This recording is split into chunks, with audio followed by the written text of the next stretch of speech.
Introducing the Acer Aspire 1 D255, my latest find for an unbelievable €10. This compact machine comes with a 10.1-inch IPS display, an Intel Atom N450 processor, 1GB of RAM, and 160GB of storage. It's equipped with pretty good connectivity options, including USB, VGA, LAN, and an SD card reader. Operating on Windows XP, it's a nod to simpler times in tech. While it may not be a powerhouse, it's a reminder of how far we've come.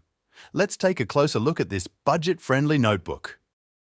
First, we put the Acer Aspire 1 D255 to the test in 3D Mark 2000, where it scored 4,741 points. While this score may not set the world on fire, it gives us a real-world glimpse into the notebook's graphical capabilities.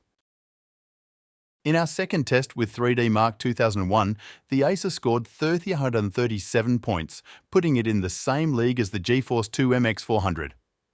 The nature part of the test went pretty well, indicating a decent performance in more complex graphical scenarios. Now, let's dive into the gaming capabilities of Intel GMA 3150. Our first test is with the game Mafia, where we're pushing it to its limits at the lowest setting and resolution, 640 by 480. Surprisingly, we managed to achieve around 30 FPS, which makes the game playable, but keep in mind the game doesn't look its best on these settings.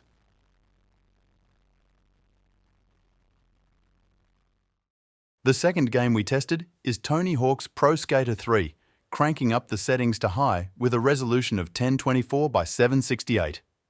Remarkably, the game runs seamlessly, achieving an average of around 55 FPS. This performance level is quite impressive. The visuals and gameplay were smooth and enjoyable. I definitely recommend this game.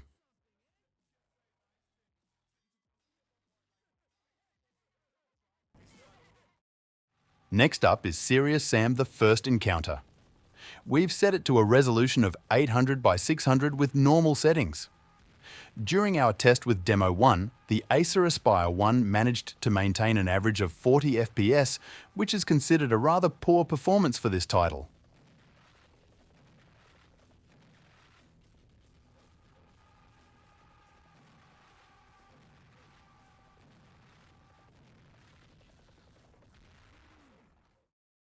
Moving on to the Elder Scrolls Morrowind at the lowest settings and a resolution of 640 by 480. Performance on the Intel GMA 3150 is poor, with 20 FPS in town areas and slightly over 30 FPS in the open wild. I definitely wouldn't recommend this game for this setup.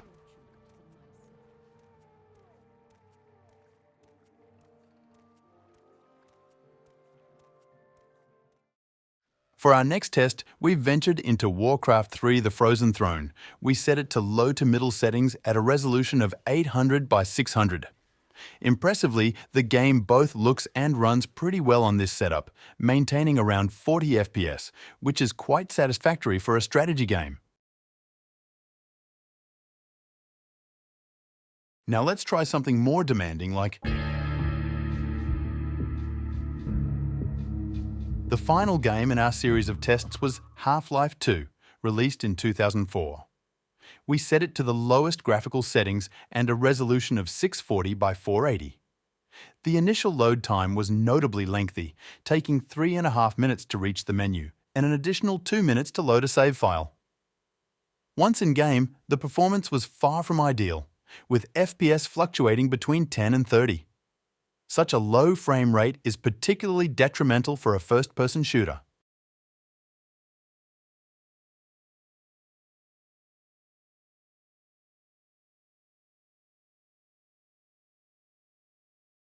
It's me, Gordon, Barney from Black Mesa. So, is the Intel GMA 3150 good for Windows XP gaming? Definitely not. But I'm curious to know what you think about this GPU. Leave your thoughts in the comments below, and if you enjoyed this exploration into vintage gaming on budget hardware, don't forget to like, subscribe, and hit that notification bell for more content like this. Your support means a lot. Until next time.